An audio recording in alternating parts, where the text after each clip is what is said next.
Olá, pessoal, sejam bem-vindos à nossa aula sobre as práticas educativas com alunos da EJA.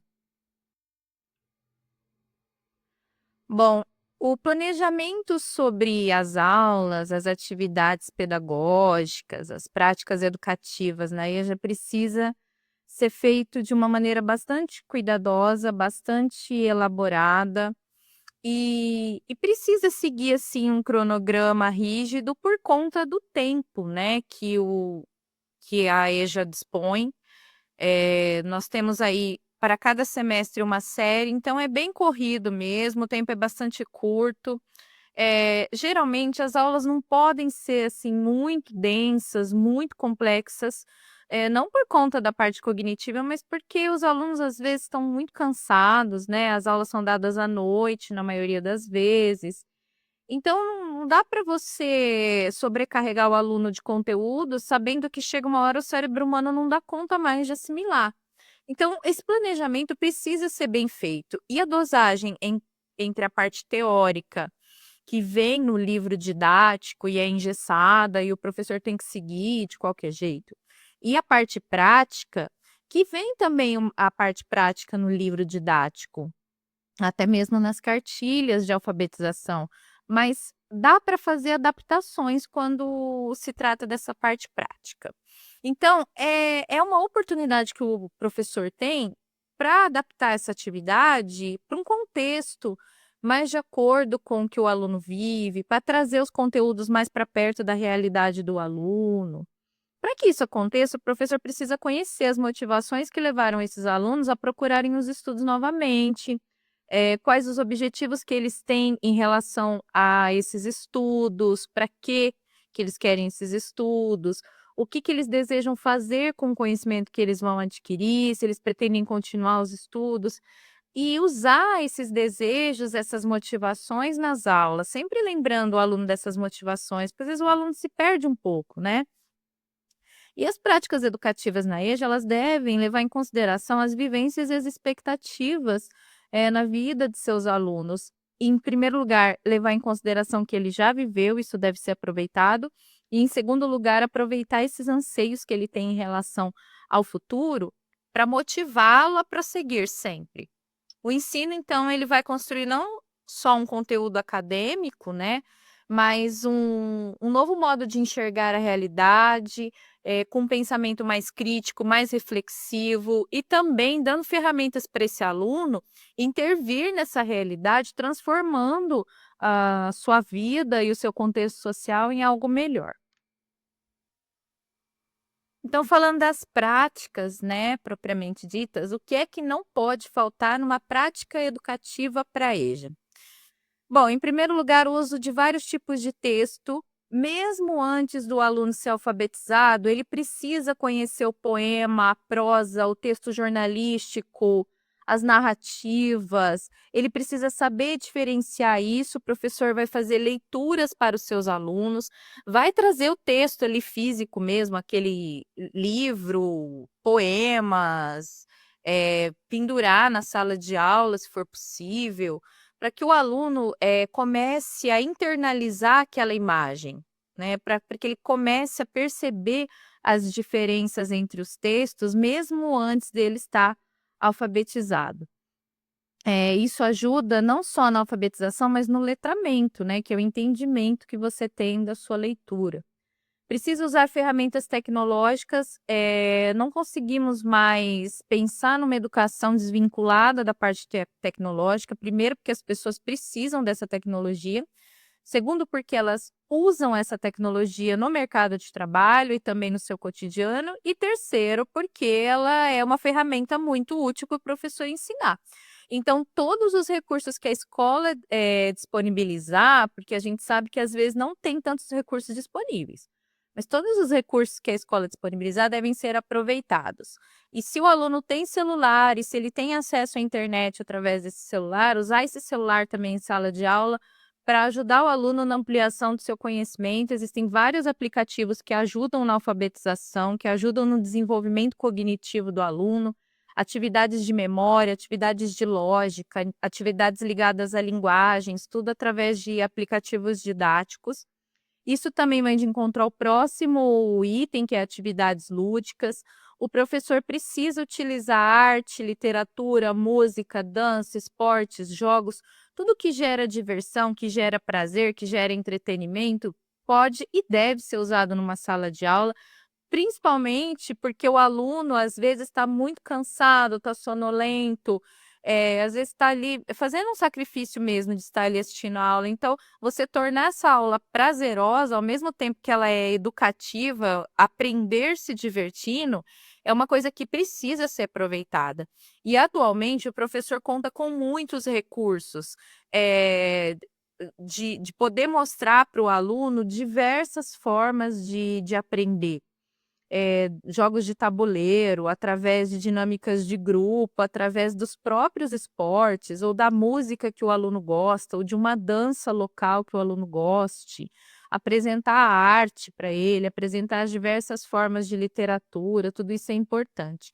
E falando dessas dinâmicas de grupo, essas práticas servem para relaxar o aluno, né, promovem a integração entre eles, para eles se socializarem, para eles formarem ali um coletivo. Isso é muito importante para manter a frequência do aluno, porque às vezes ele vai por força de vontade e às vezes ele vai, alcançar essa força de vontade através dos colegas que incentivam, né.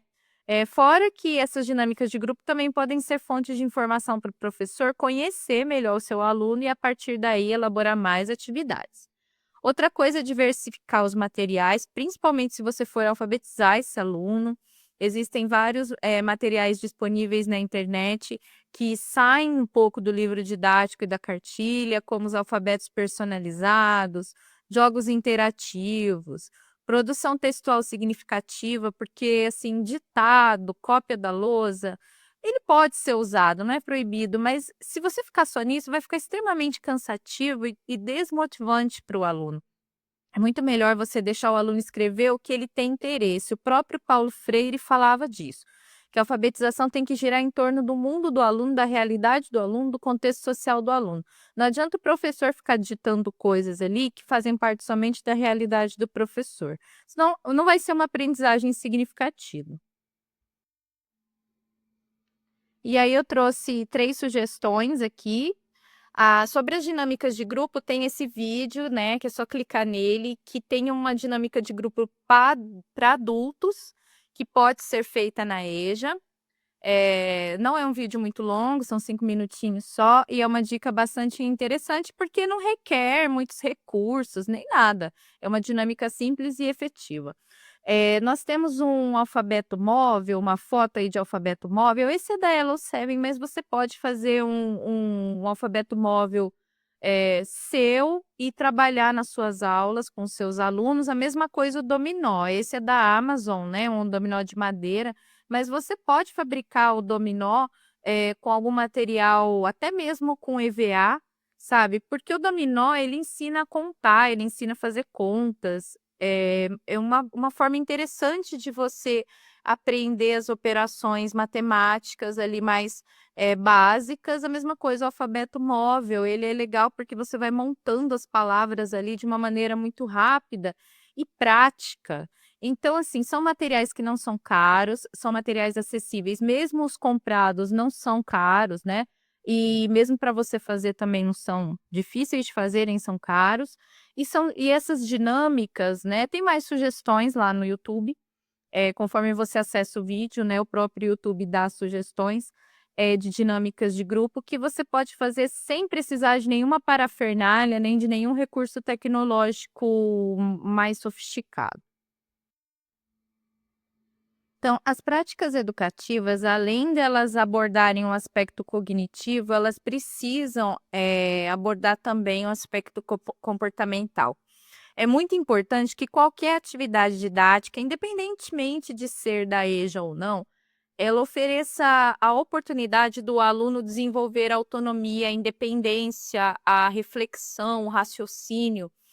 E algumas práticas em sala de aula ajudam a desenvolver essa autonomia. Por exemplo, pesquisa sobre temas na internet ou em outras fontes, o aluno procurar ali a informação sozinho. O celular também é uma boa ferramenta para fazer isso, tá? Produção de textos espontâneos, como diários, blogs, diálogos. É interessante que o aluno escreva algo que seja interessante para a vida dele, né? Que seja do interesse dele. Como eu disse, não só o professor ficar ditando coisas ou passando coisas na lousa para o aluno copiar. Debate sobre questões atuais da sociedade. Muitos acreditam que a escola não deve abordar esses temas, não é verdade, porque você só desenvolve a argumentação, o raciocínio lógico, a reflexão, se você parar para refletir sobre a sua sociedade e parar para debater sobre essa sociedade. A escola precisa incluir isso. É lógico que o professor precisa mediar isso, né? Ninguém está falando em doutrinar, o professor, aliás, ele deve permanecer neutro o tempo todo, mas os alunos têm que ter a liberdade ali de discutir as suas questões sociais, principalmente os alunos da EJA, que têm, às vezes, dificuldades imensas em relação a questões socioeconômicas e muitas vezes não sabem como resolver essas questões. Então, seria uma oportunidade deles conhecerem seus direitos, sua realidade, a condição política do país, etc. Assistir e discutir filmes e documentários significativos, né, porque, muita gente fala que passar filme é matar aula e tal, não é, os filmes são uma forma de arte que oferecem um estado de reflexão muito importante, e o filme, ele tendo esse fim didático, ele muitas vezes vai fazer com que o aluno aprenda muito mais do que se ele ficar ouvindo ali ininterruptamente durante horas. Exercitar argumentos através de leituras críticas, então, a partir do momento que esse aluno é alfabetizado, ele precisa fazer leituras críticas, fazer resenhas, fazer discussões a respeito dos livros que lê. E, geralmente, quando o aluno gosta de um livro, ele quer falar sobre esse livro, ele quer discutir, e é importante que o professor estimule isso e reserve um horário da aula para isso. Bom, e já que estamos falando em filmes, né, eu trouxe 2 sugestões aqui para vocês assistirem como educadores, futuros educadores, mas que também podem ser passados para os alunos da EJA. O Fora de Série é um documentário que é justamente sobre alunos da EJA, mostra o cotidiano deles dentro, fora da escola, a história deles, os desafios. Ele tem muitas informações a respeito da rotina mesmo de um aluno da EJA, então é muito interessante para quem vai trabalhar com esse público. O outro se chama Diários de Classe. Na verdade, ele é sobre um público específico que são as mulheres. Só que dentro desse quadro, Educação de Mulheres, né, ele faz um passeio por várias histórias de mulheres que estudam, mulheres no presídio, mulheres na periferia. Cada mulher ali com a sua dificuldade, com a sua bagagem, com as suas vivências, suas experiências. Achei bastante emocionante e bastante esclarecedor também. A gente tem uma grande quantidade de homens e mulheres na EJA, mas, esse filme, por ele fazer esse recorte, ele talvez traga um pouco mais da experiência das mulheres adultas que frequentam, essa educação.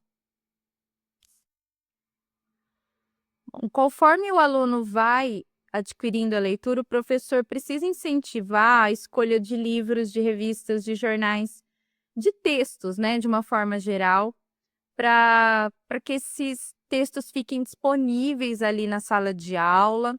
Ele vai formar um canto de leitura, e nesse canto, além dele colocar esses textos, ele pode colocar algumas almofadas, um tapete, que ele conseguir, para tornar esse lugar confortável, para que o aluno possa ficar ali no intervalo, até mesmo durante as aulas, fazer um momento de leitura. Às vezes o aluno chega um pouco mais cedo, quer ficar ali.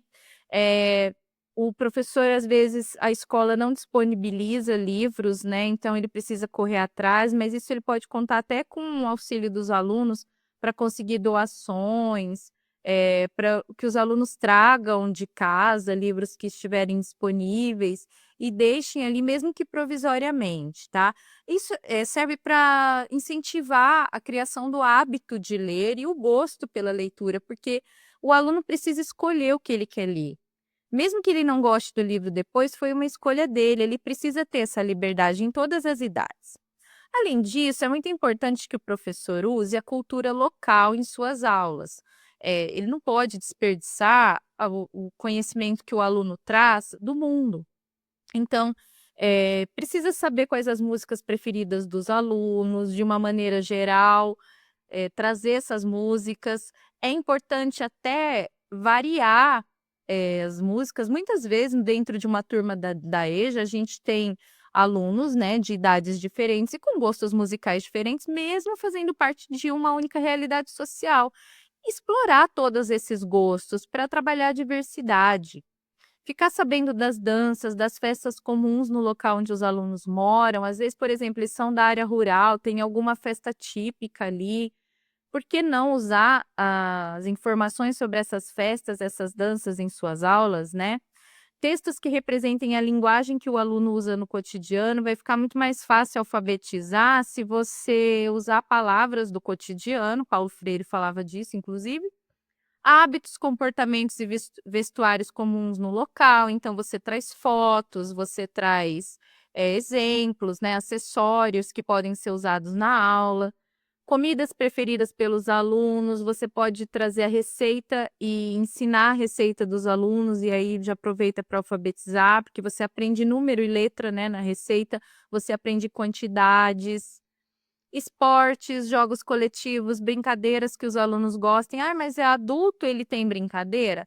Olha, com os adultos você pode perguntar quais eram as brincadeiras preferidas deles na infância e que, por exemplo, eles não veem mais atualmente.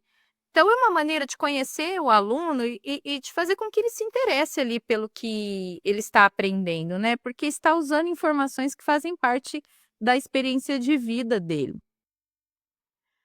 Para finalizar, então, a nossa aula sobre as práticas educativas, é preciso falar das habilidades que precisam ser desenvolvidas na escola, independentemente da modalidade de ensino ou da etapa de ensino.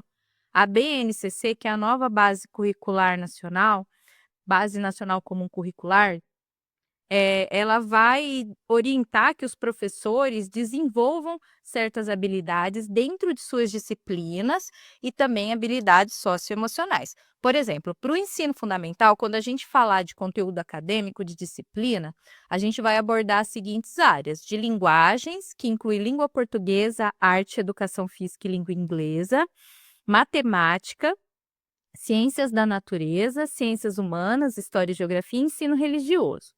E o ensino médio, linguagens e suas tecnologias, matemáticas e suas tecnologias, ciências da natureza e suas tecnologias e ciências humanas e suas tecnologias. Lembrando que a BNCC do ensino médio ainda está finalizando a construção dela, né? Então, nós ainda não temos um texto final para a gente confirmar isso, mas atualmente são essas as áreas trabalhadas, inclusive são as áreas que caem no Enem, que é o Exame Nacional de Ensino Médio.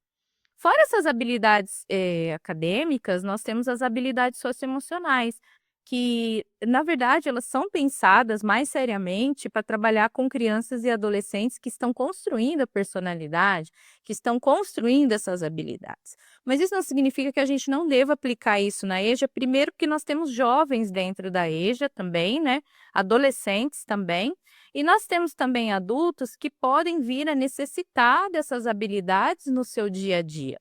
Por exemplo, abertura ao novo, curiosidade para aprender, imaginação criativa, interesse artístico. Isso pode faltar a qualquer pessoa, né? Não depende de idade. Consciência e autogestão, que é determinação, organização, foco, persistência, responsabilidade. Extroversão, engajamento com os outros, uma iniciativa social, assertividade, entusiasmo. Amabilidade, que é empatia, respeito, confiança. Estabilidade ou resiliência emocional, que é a autoconfiança, a tolerância, o estresse e a frustração, né? A capacidade de você sobreviver às intempéries da vida. Tudo isso fazem parte de um grupo de habilidades que todo ser humano deve ter e nem todos têm. E isso não depende do fato de você ser criança ou adolescente. Então, a EJA precisa trabalhar também essas habilidades, nas suas práticas educativas, e é isso.